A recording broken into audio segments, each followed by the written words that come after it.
give the world away to spend it. Nah, kita mulai dari artikel arahma.id ya. Sebut Islam identik kekerasan dan Al-Quran adalah jiplakan, Musa Serantonio pilih murtad. Australia dalam kurung arahma.id. Musa Serantonio, tokoh Islam berpengaruh di Australia, menyatakan keluar dari agama Islam setelah 17 tahun memeluk agama itu. Serantonio secara terbuka menyatakan memilih keluar dari Islam ketika diwawancara Graham Wood, seorang jurnalis di The Atlantic, dan diangkat di media itu pada 31 Maret 2022. Dalam wawancaranya dengan Wood, Serantonio mengaku selama di penjara telah membaca kembali Al-Quran dengan teliti dan rinci. Dalam kesimpulannya, dia menyebutkan bahwa Islam identik dengan kekerasan dan Al-Quran merupakan hasil jiplakan, bukan buatan Allah. Saya lebih suka menemukan ini semua 17 tahun yang lalu, dalam kurung keterangan sebelum pindah ke agama Islam, sehingga dapat terhindari banyak masalah, ungkap Serantonio kepada The Atlantic, seraya menyatakan bahwa selain keluar dari kelompok Islamic State dalam kurung ISIS, dia juga keluar dari Islam.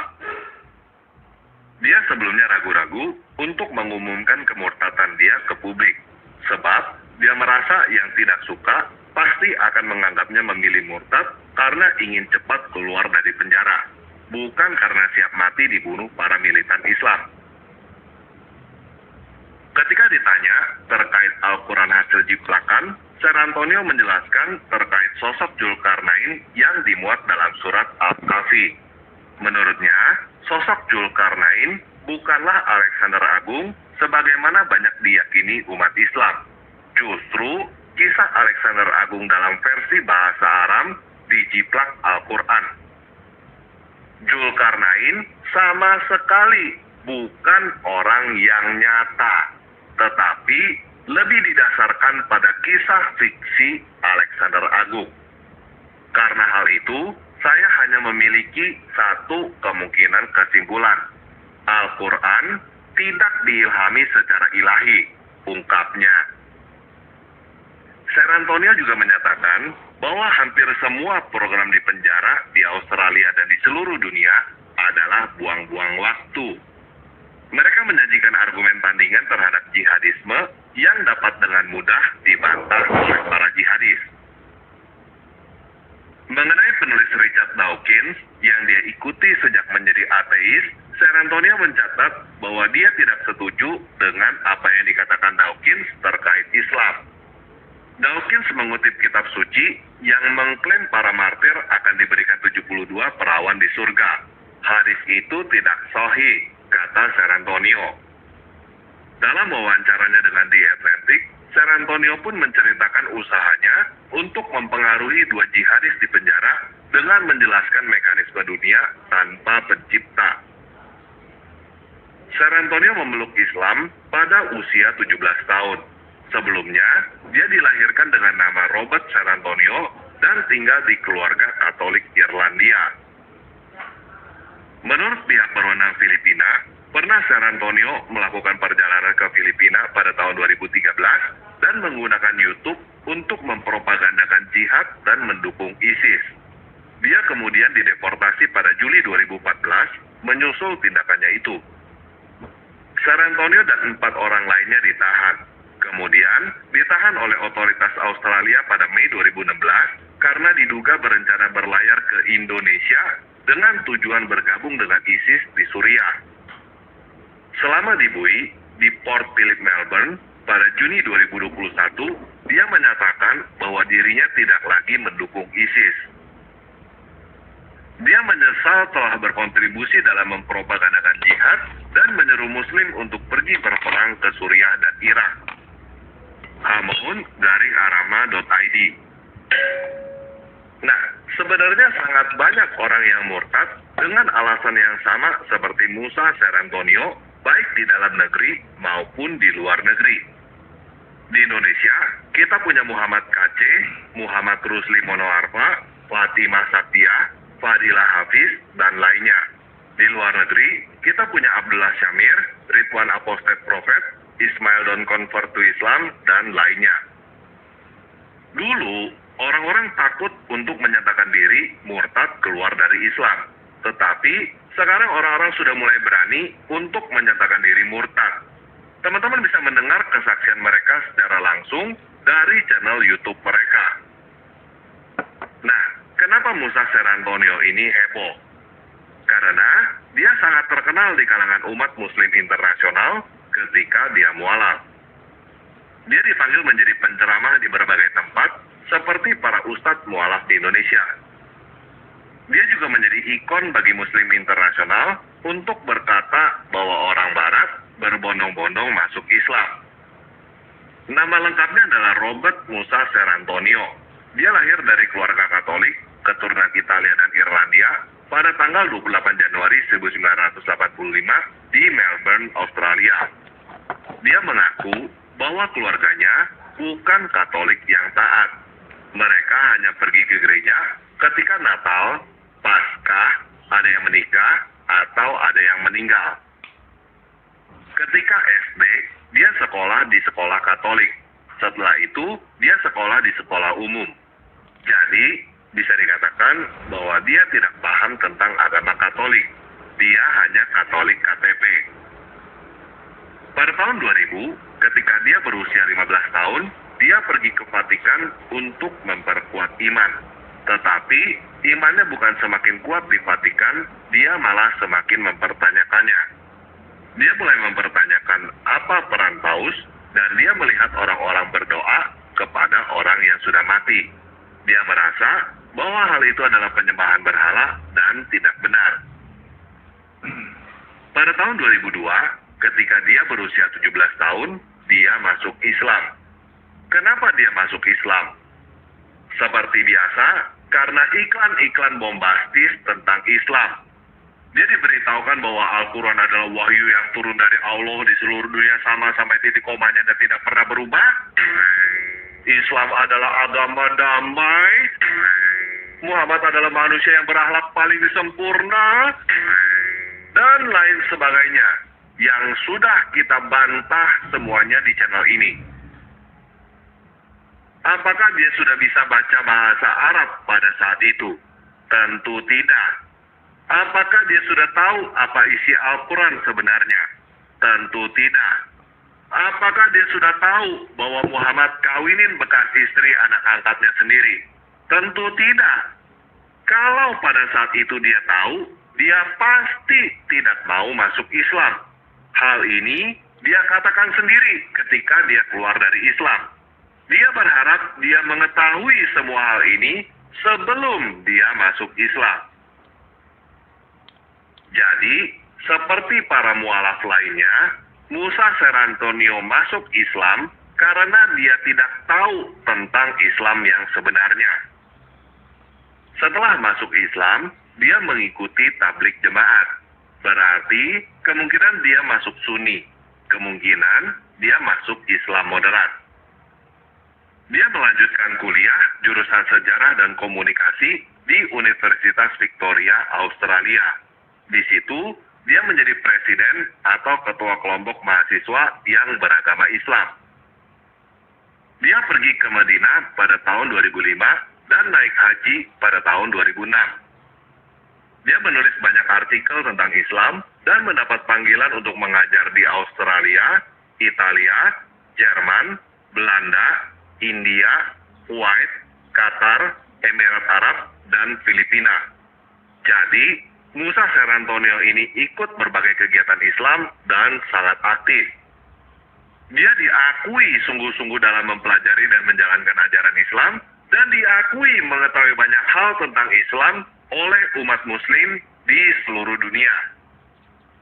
Pada saat itu, Abdul Amburadul berkata, Subhanallah, semakin banyak orang barat yang pintar masuk Islam.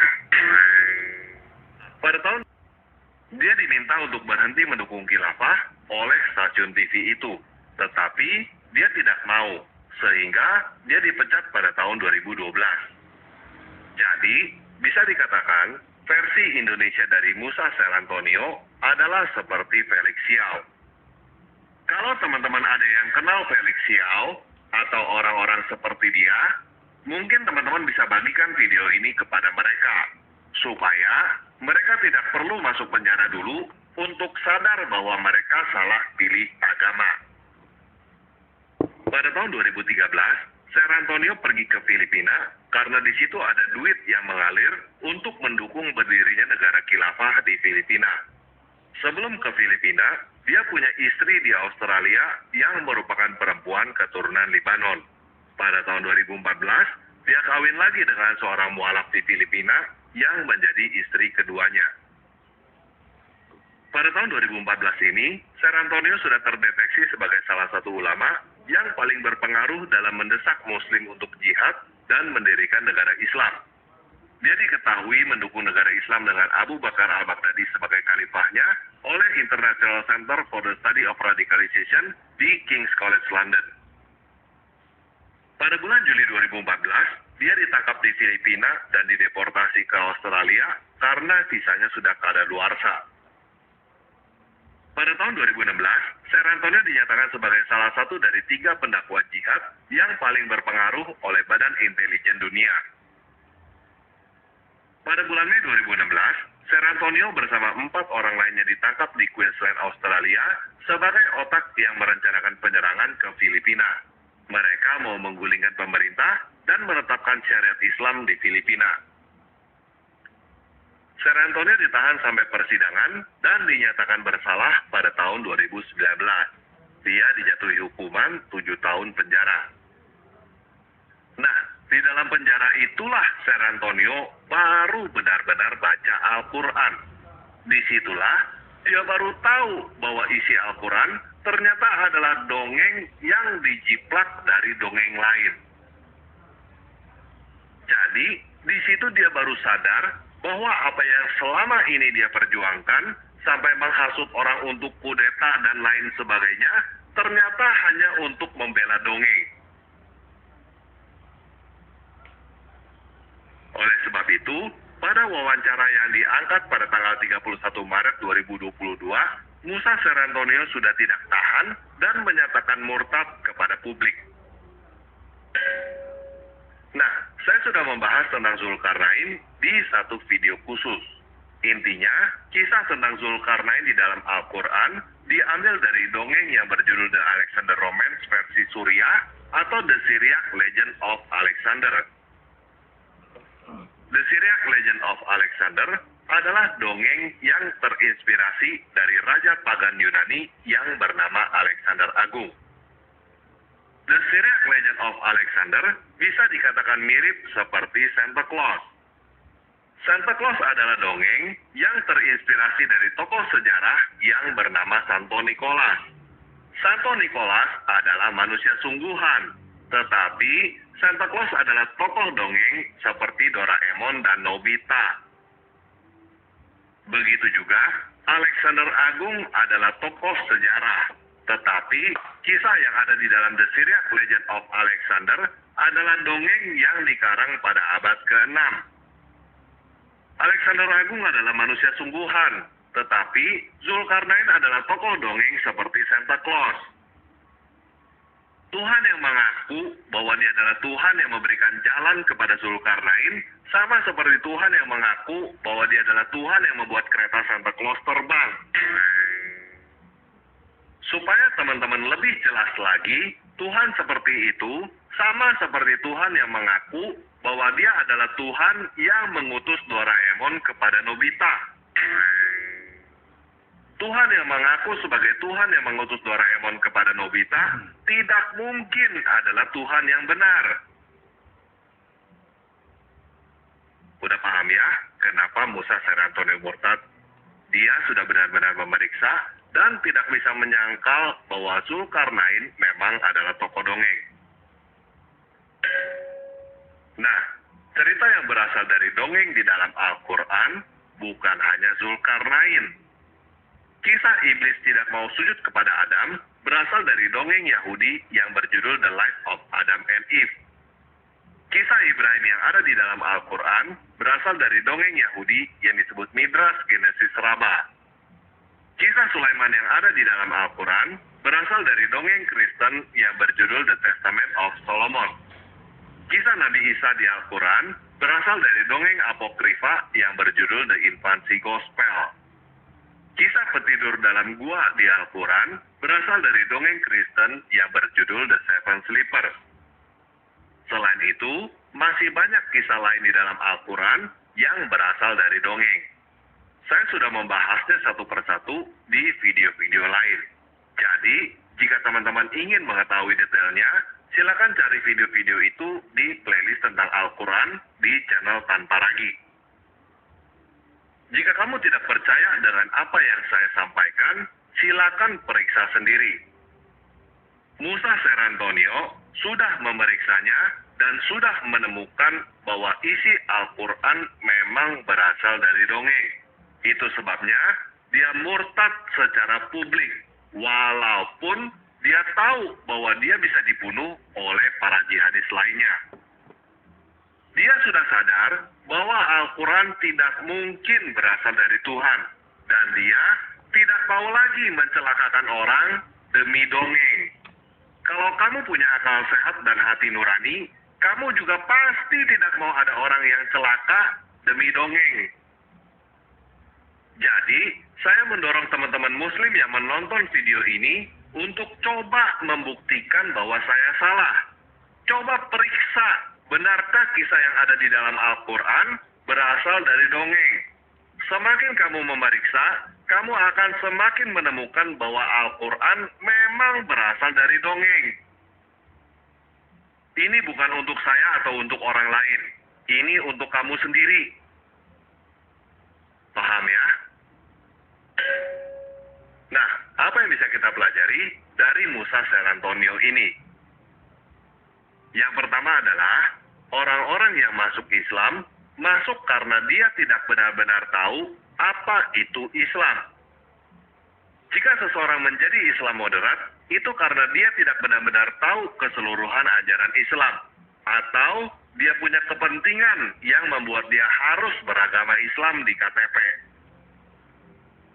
Yang kedua, walaupun seseorang mendalami Islam moderat, tetap aja orang itu berpotensi menjadi teroris yang radikal. Karena Islam moderat tidak memberitahukan keseluruhan isi agama Islam. Dan orang itu akhirnya bisa tahu sendiri dengan berbagai macam cara. Yang ketiga, deradikalisasi para teroris yang dilakukan oleh para muslim moderat tidak akan berhasil. Karena para teroris itu jauh lebih tahu tentang ajaran Islam daripada muslim moderat. Jadi, cara yang paling tepat supaya seseorang tidak berpotensi menjadi jihadis adalah keluar dari Islam seperti yang dilakukan oleh Musa Serantonio.